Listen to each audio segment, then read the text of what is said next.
Megan with WTI. I was looking for a lunch bag for my son for school, but this one ended up being quite a bit larger and perfect for day trips. So now we enjoy using it for that as well as going into the office. I absolutely love the beautiful canvas gray on it with the brown accents in the handle and the strap, and this thing holds so much. I would say the length of it holds about the size of a water bottle, and you can pack so much in this thing. We used it a lot for beach days, and we're so happy that we could pack our waters and snacks and anything we needed.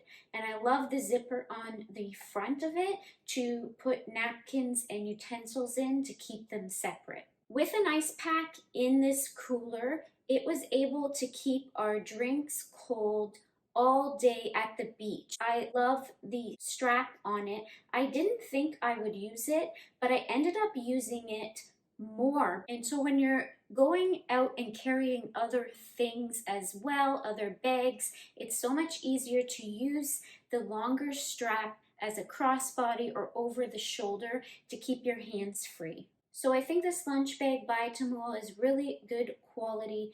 It really holds a lot of things despite its smaller size, and it's perfect for our family. And that's my point of view.